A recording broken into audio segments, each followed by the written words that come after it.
Okay, picture a world that exists just beneath ours, a world of high-stakes underground medicine. Here, the patients are phantoms, and the doctors, well, they're ghosts. Today, we're going to follow the story of one of these figures, a shadow surgeon, and trace their five-level spiral into the dark. So let me start by asking you something.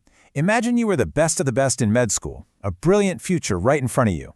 But then, one mistake, one slip up from pure exhaustion, and bam, your license is gone.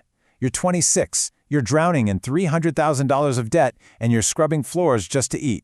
What do you do? For the surgeon in our story, the answer comes with a knock on the door at 2 in the morning. Standing there is a man in a designer suit, bleeding, and next to him, a gym bag just stuffed with cash. This is the moment, the choice. And what's wild is how fast the decision is made. This quote says it all. This isn't about greed, not at this point anyway. It's about pure, desperate survival. And that knock? That's what kicks off level 1. Forget a sterile operating room, forget an anesthesiologist, forget any real equipment. The OR? It's a kitchen table. The anesthetic? A bottle of bourbon. The surgeon's hands are shaking while they pull a bullet out and stitch up the wound with a basic sewing kit.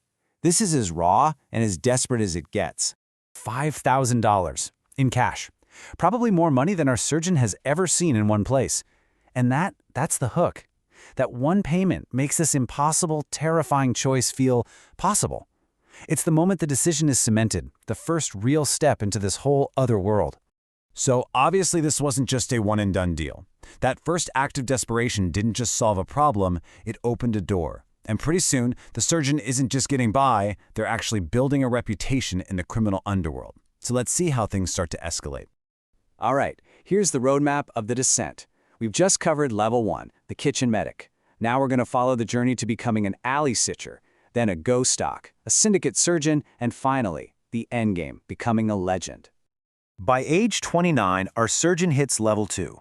They're not just some random person who got lucky once. No, they are now the go-to professional for the city's, let's call them, unseen problems. The jobs move from the kitchen to the back of a vet clinic, maybe a quiet basement. They are officially a known quantity. And you know, with reputation comes reward. We're talking $80,000 a year, all untraceable cash. That massive student loan debt, it's starting to look a lot smaller. And that money, man, that's a powerful reason to keep going, to push the risks and the morality of it all to the back of your mind. But the psychological cost is just huge. This quote is so powerful because it just perfectly captures that feeling. Violence is now a constant part of life. It's not a job you can just clock out of anymore. It follows you home, it gets into your head, that trauma is becoming part of who you are. So how do you possibly survive that and move on to the next level? Well, something has to break in your mind. It's a defense mechanism called reframing.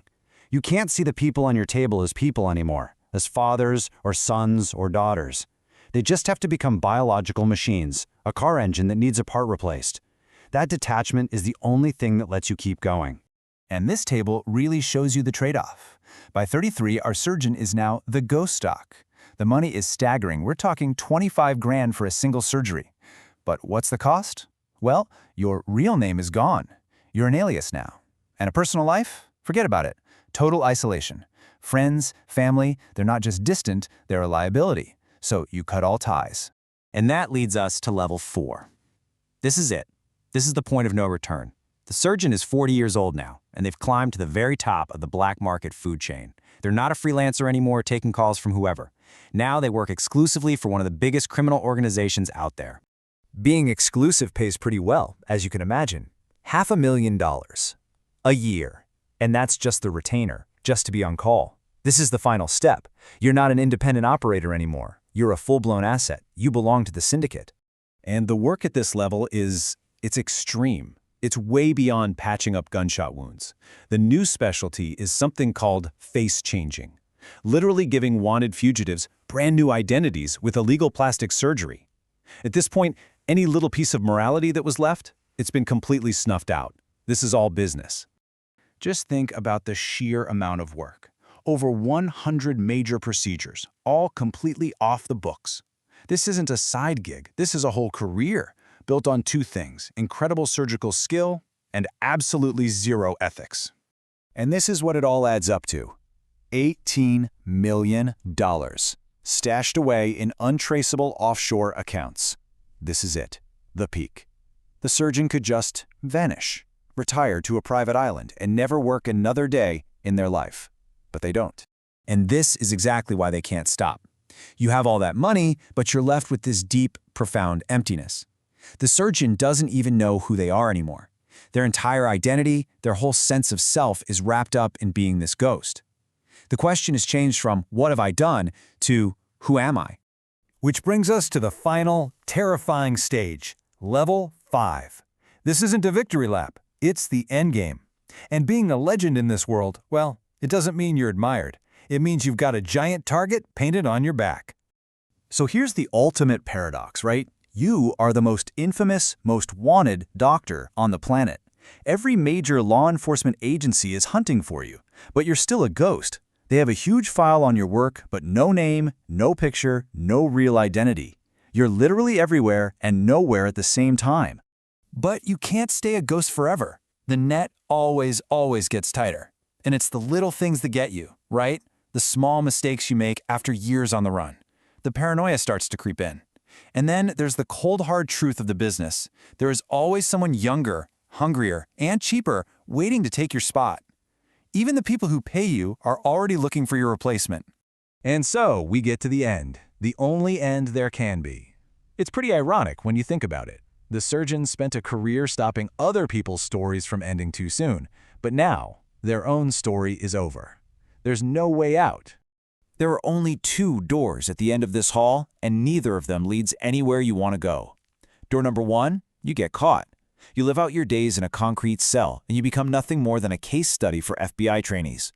Door number 2, your employers decide you're a loose end that needs to be tied up. You're replaced, forgotten, and put in the ground. In the end, that's all that's left of you. The entire journey, from brilliant med student to legendary shadow surgeon, it all just boils down to this. Your life becomes a warning, a scary story people in the underworld tell to keep others from making the same mistakes. So, I'll leave you with this final thought to chew on. The surgeon's entire career was built on making fugitives disappear. But after a lifetime of erasing their own name, their own past, their own humanity, who was the one who really vanished in the end?